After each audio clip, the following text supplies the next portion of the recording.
कृष्णा। नमस्कार भक्तों, संगीता धर्म सागर चैनल परिवार में आप सभी का दिल से स्वागत है। हे प्रिय भक्तजनों, भगवान श्री कृष्ण के आशीर्वाद से आप सभी का दिन शुभ और मंगलमय हो। आइए सुनते हैं आज की महात्म्य कथा में आगे का वृतांत। ओम नमो नारायणाय। हे प्रिय भक्तों, पाठ प्रारंभ करने से पहले एक बहुत ही सुंदर कथा का रसपान करते हैं। एक समय की बात है, एक बार एक गांव में बहुत से महात्मा आकर यज्ञ कर रहे थे और वे वृक्षों के पत्तों पर चंदन से श्री कृष्ण का नाम लिखकर पूजा कर रहे थे। वह जगह गांव से थोड़ा सा बाहर थी। वहां एक आदमी प्रतिदिन अपनी बकरियों को घास चराने के लिए ले जाता था। साधु हवन यज्ञ करके वहां से जा चुके थे, लेकिन वह पत्ते वहीं पड़े रह गए। हे प्रिय भक्तों, तभी घास चरती बकरियों में से एक बकरी ने वो कृष्ण नाम रूपी पत्ते को खा लिया। जब आदमी सभी बकरियों को घर लेकर गया तो सभी बकरियां अपने बाड़े में जाकर मैं करने लगी, लेकिन वह बकरी जिसने कृष्ण नाम को अपने अंदर ले लिया था, वह मैं की जगह कृष्ण कृष्ण करने लगी, क्योंकि उसके अंदर कृष्ण वास करने लगे थे। उसका मैं यानी कि अहम तो अपने आप ही दूर हो चुका था। जब सब बकरियां उसको कृष्ण कृष्ण कहते सुनती तो वह कहती, यह क्या कह रही हो? अपनी भाषा छोड़कर यह क्या बोले जा रही है? मैं बोल। तो वह कहती है कि कृष्ण नाम रूपी पत्ता मेरे अंदर चला गया है, मेरा तो मैं भी चला गया। सभी बकरियां उसको अपनी भाषा में बहुत कुछ समझाती हैं, परंतु वह टस से मस ना हुई और कृष्ण कृष्ण रटती रही। सभी बकरियों ने यह निर्णय किया कि इसको अपनी टोली से अब बाहर ही कर देते हैं। वह सब उसको सींग और धक्के मारकर बाड़े से बाहर निकाल देती हैं। सुबह जब मालिक आता है तो उसको बाड़े से बाहर देखता है तो उसको पकड़कर फिर से वह अंदर कर देता है, परंतु बकरियां फिर से उसको सींग मार मार कर बाड़े से बाहर कर देती है। मालिक को कुछ समझ नहीं आता, यह सब इसकी दुश्मन क्यों हो गई। मालिक सोचता है कि जरूर इसको कोई बीमारी होगी, जो सब बकरियां इसको अपने पास भी नहीं आने दे रही। तो वह सोचता है कि यह ना हो कि एक बकरी के कारण सभी बीमार पड़ जाएं। वह रात को उस बकरी को जंगल में छोड़ आता है। सुबह जब जंगल में अकेली खड़ी बकरी को एक आदमी देखता है तो वह चोर होता है। वह देखता है तो उस बकरी को लेकर जल्दी से वहां से भाग जाता है और दूर गांव में ले जाकर किसी एक किसान को वह उसे बेच देता है।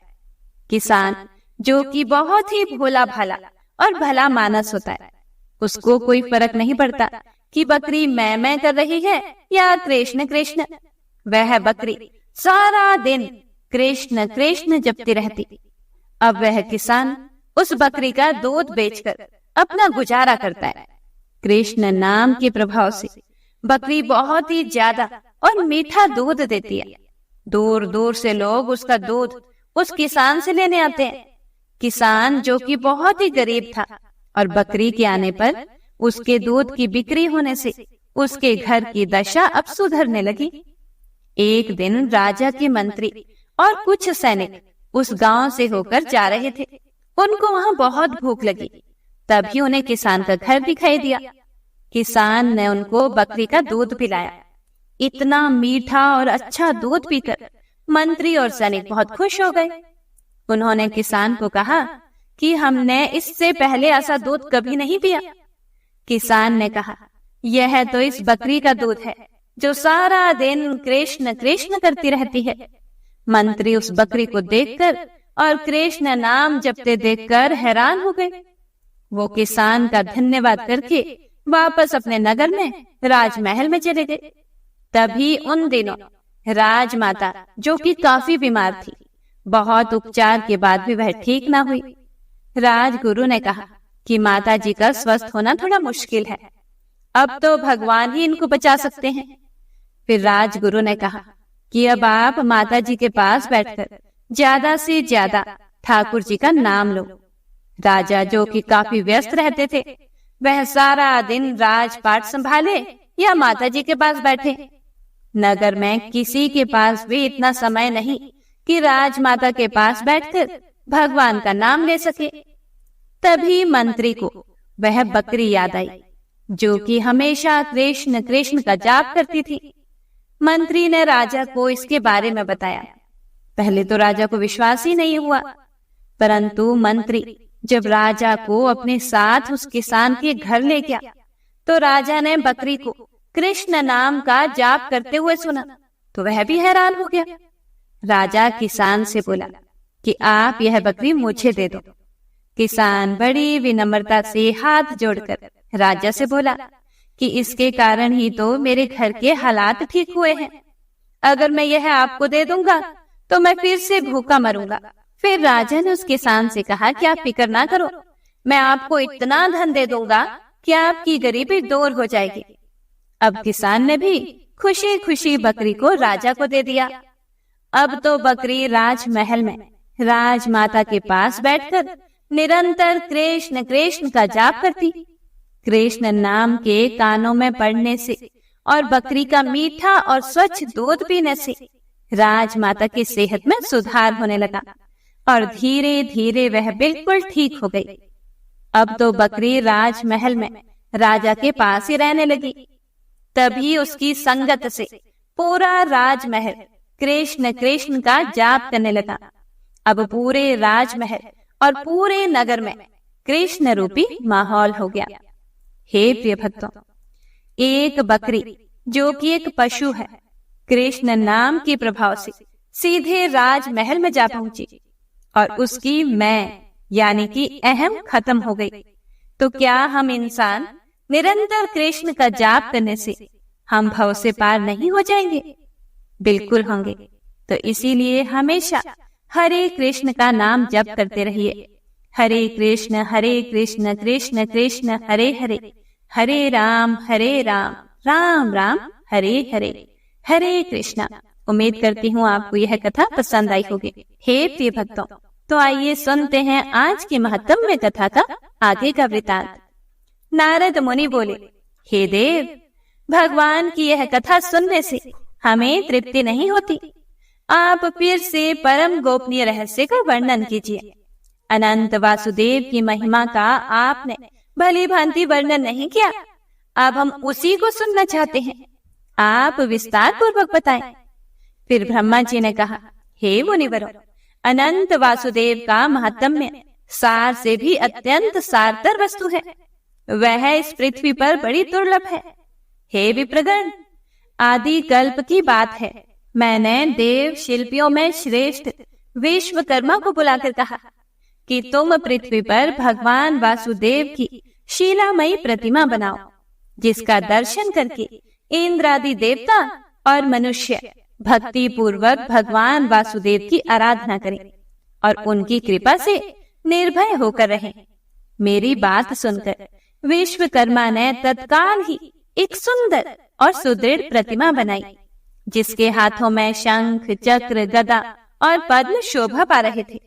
भगवान का वह विग्रह सब प्रकार के शुभ लक्षणों से संपन्न और अत्यंत ही प्रभावशाली था। नेत्र कमल दल के समान विशाल थे। वक्ष स्थल में श्री वत्स का चिन्ह सुशोभित था। हृदय देश वनमाला से आवृत हो रहा था। मस्तक पर मुकुट और भुजाओं में अंगद शोभा पाते थे। कंधे मोटे जान पड़ते थे। कानों में कुंडल झिलमिला रहे थे। श्याम अंग पर पीतांबर की अपूर्व शोभा थी। इस प्रकार वह प्रतिमा दिव्य थी। स्थापना का समय आने पर स्वयं मैंने ही गूढ़ मंत्रों द्वारा उसे स्थापित किया।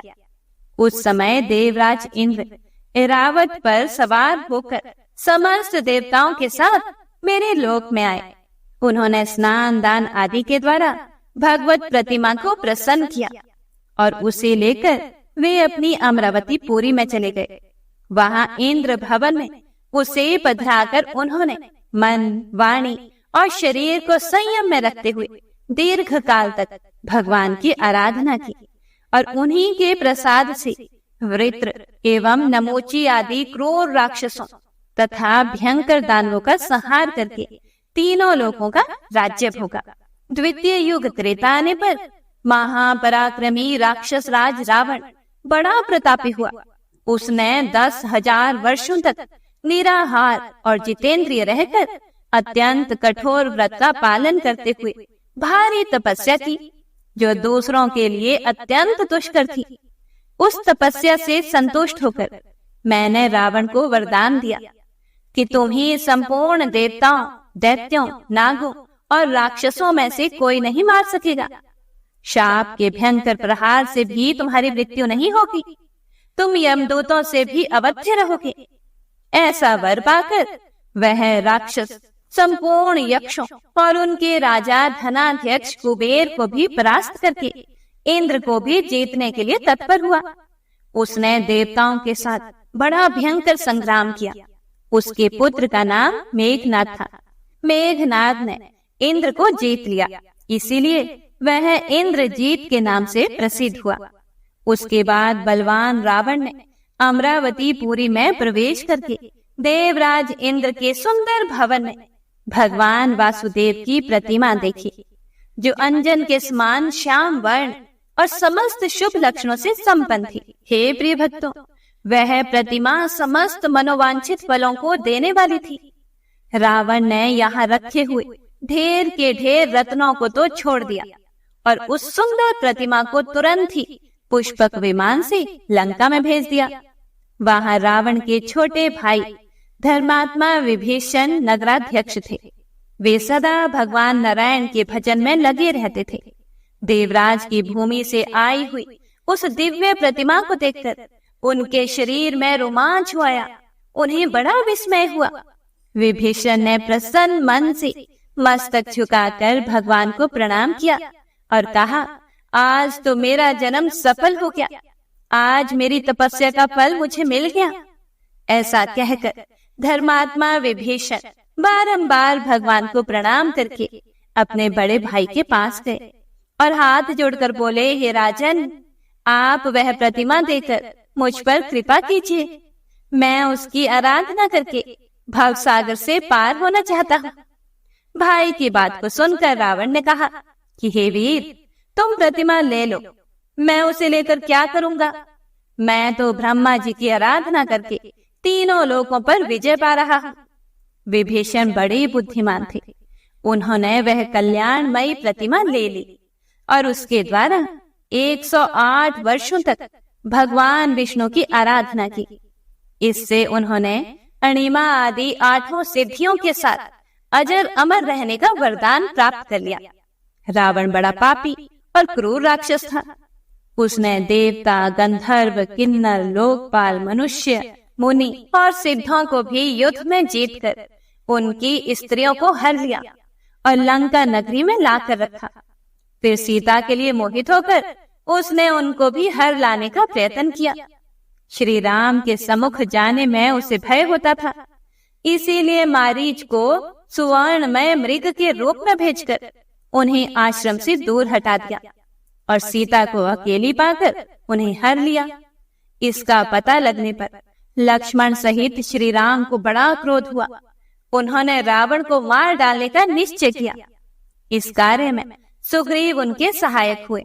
सुग्रीव का बाली के साथ वैर था, इसीलिए श्री राम ने वाली को मारकर सुग्रीव को किष्किंधा के राज्य पर अभिषिक्त कर दिया और अंगद को युवराज बनाया। फिर हनुमान, नल, नील, जामवान, पनस, गव्य, गवाक्ष और पाठिन आदि असंख्य महाबली वानरों के साथ कमल नयन श्री राम ने लंका की यात्रा की। उन्होंने समुद्र में पर्वतों की बड़ी बड़ी चट्टानें डालकर पुल बंधाया और विशाल सेना के साथ समुद्र को पार किया। रावण ने राक्षसों को साथ लेकर भगवान श्री राम के साथ घोर संग्राम किया। परम पराक्रमी श्री रघुनाथ जी ने महोदर, प्रहस्त, निकुंभ, कुंभ, नरांतक, यमांतक, मलाह्य, माल्यवान, इंद्रजित, कुंभकर्ण तथा रावण को मारकर विदेह कुमारी सीता को अग्नि परीक्षा द्वारा शुद्ध प्रमाणित किया और विभीषण को राज्य देकर भगवान वासुदेव की प्रतिमा को साथ लेकर वे पुष्पक विमान पर आरूढ़ हुए और अनायास ही पूर्वजों द्वारा पालित अयोध्या नगरी में जा पहुंचे। भक्त वत्सल श्री रघुनाथ जी ने अपने छोटे भाई भरत और शत्रुघ्न को भिन्न भिन्न राज्यों पर अभिषिक्त किया और स्वयं सम्राट की भांति समस्त भूमंडल के राज्य पर आसीन हुए। उन्होंने अपने पुरातन स्वरूप श्री विष्णु की उस प्रतिमा का आराधन करते हुए समुद्र पर्यंत पृथ्वी का 11,000 वर्षों तक पालन किया। उसके बाद वे अपने वैष्णव धाम में प्रवेश कर गए। उस समय श्री राम ने वह प्रतिमा समुद्र को दे दी और कहा कि अपने जल और रत्नों के साथ तुम इस प्रतिमा की भी रक्षा करना।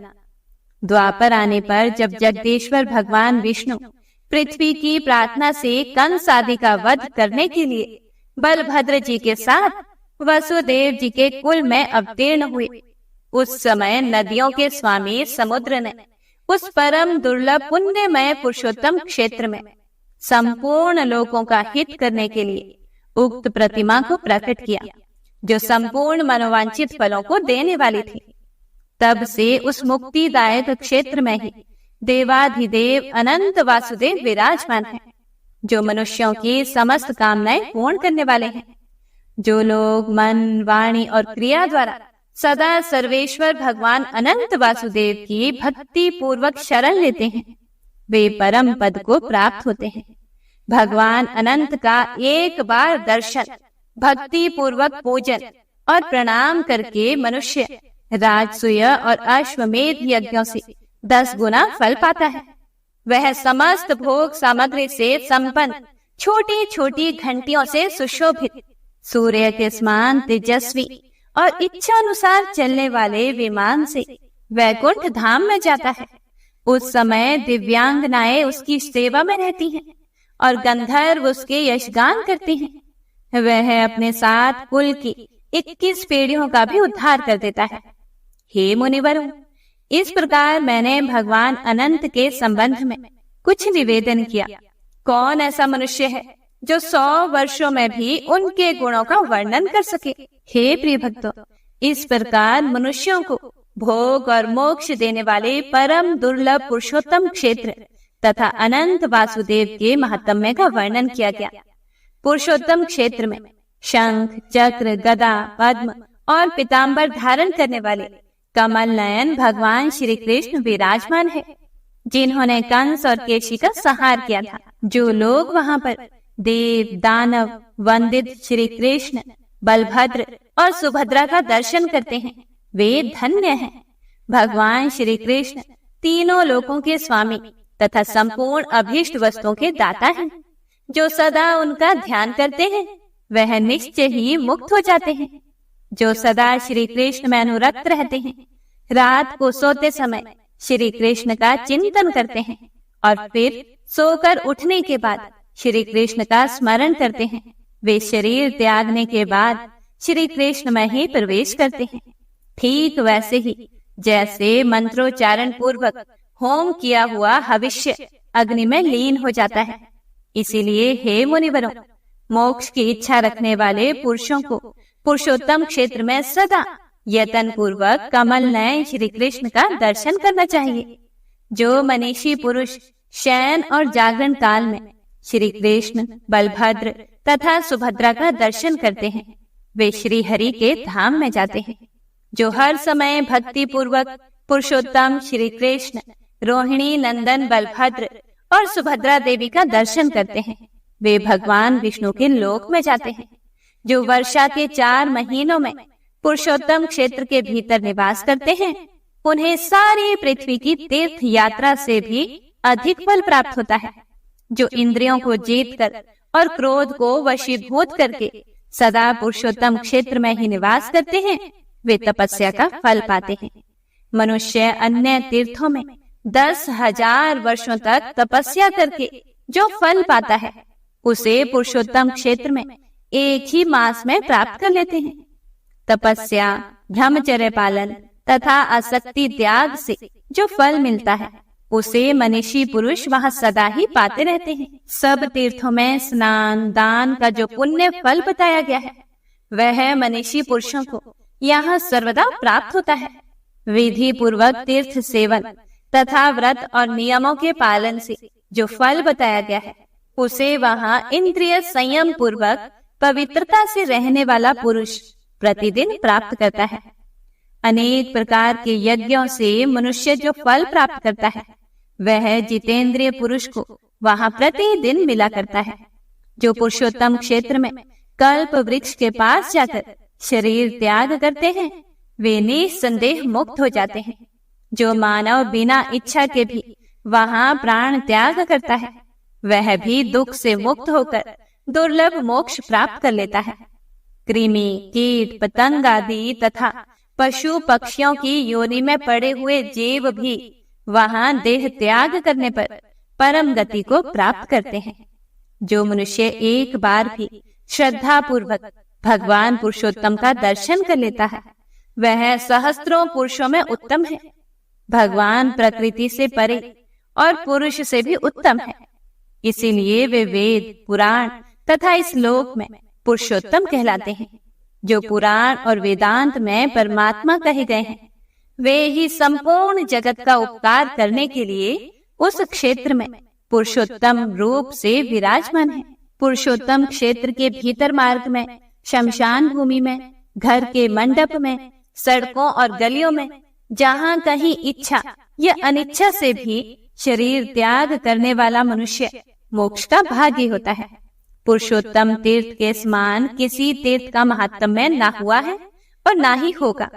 मैंने उस क्षेत्र के गुणों का एक अंश मात्र यहाँ बताया है। कौन पुरुष 100 वर्षों में भी उसके समस्त गुणों का वर्णन कर सकता है? हे मुनिवरों, यदि तुम सनातन मोक्ष पाना चाहते हो तो आलस्य छोड़कर उस पवित्र तीर्थ में निवास करो। फिर आगे व्यास जी कहते हैं, अव्यक्त जन्मा ब्रह्मा जी का यह वचन सुनकर मुनियों ने वहां निवास किया और परम पद प्राप्त कर लिया। हे द्विजवरों, यदि आप लोग भी मोक्ष प्राप्त करना चाहते हो तो परम उत्तम पुरुषोत्तम क्षेत्र में निवास करो। फिर व्यास जी आगे कहते हैं कि हे मुनिवरों, पुरुषोत्तम क्षेत्र संपूर्ण जीवों के लिए सुखदायी है। वह धर्म, अर्थ, काम और मोक्ष चारों पुरुषार्थों का फल देने वाला है। उस तीर्थ में कंडू नाम के एक महान तेजस्वी मुनि रहा करते थे, जो कि परम धार्मिक, सत्यवादी, पवित्र, जितेंद्रिय और समस्त प्राणियों के हित में तत्पर रहने वाले थे। उन्होंने इंद्रियों को जीतकर क्रोध पर अधिकार प्राप्त कर लिया था। वे वेद वेदांगों के पारंगत विद्वान थे और भगवान पुरुषोत्तम की आराधना करके उत्तम सिद्धि प्राप्त कर चुके थे। उनके सिवा और भी बहुत से मुनि वह उत्तम व्रत का पालन करते हुए सिद्ध हो चुके हैं। मुनियों ने पूछा, हे साधु शिरोमणि, कंडू कौन थे और उन्होंने किस प्रकार वहां परम गति प्राप्त की? हम उनका चरित्र सुनना चाहते हैं, कृपया आप बताइए। फिर व्यास जी बोले कि हे मुनीश्वरों, कंडू मुनि की कथा बड़ी मनोहर है। मैं संक्षेप से ही कहूंगा, सुनो। गोमती नदी के परम मनोहर एकांत तट पर, जहाँ कंद, मूल, फल, समिधा, पुष्प और कुश आदि की अधिकता थी, कंडू मुनि का वहां पर आश्रम था। वहां सभी ऋतुओं के फल और फूल सुलभ थे। केलों का उद्यान उस आश्रम की शोभा बढ़ा रहा था। वहां कंडू मुनि ने व्रत, उपवास, नियम, स्नान, मौन और संयम आदि के द्वारा बड़ी भारी एवं अत्यंत अद्भुत तपस्या की। वे ग्रीष्म ऋतु में पंचाग्नि का ताप सहते, वर्षा में खुली वेदी पर सोते और हेमंत ऋतु में भीगे वस्त्र धारण करके कठोर तपस्या करते थे। मुनि की तपस्या का बढ़ता हुआ प्रभाव देखकर देवता, गंधर्व, सिद्ध और विद्याधरों को बड़ा विस्मय हुआ। वे कहने लगे कि इनका महान धैर्य तो अद्भुत है, इनकी कठोर तपस्या नितांत आश्चर्यजनक है। उन्हें तपस्या में स्थित देखकर इंद्र सहित संपूर्ण देवता उनके भय से व्याकुल होकर आपस में ही परामर्श करने लगे। वे उनकी तपस्या में विघ्न डालना चाहते थे। त्रिभुवन के स्वामी इंद्र देवताओं का अभिप्राय जानकर एक सुंदरी अप्सरा से बोले, हे ब्रह्मलोचे, तुम शीघ्र ही कंडू मुनि के आश्रम पर जाओ। मुनि वहां पर तपस्या करते हैं। उनकी तपस्या में विघ्न डालने के लिए ही तुम्हें भेजा जाता है। हे सुंदरी, तुम शीघ्र ही उनके मन में क्षोभ उत्पन्न कर दो।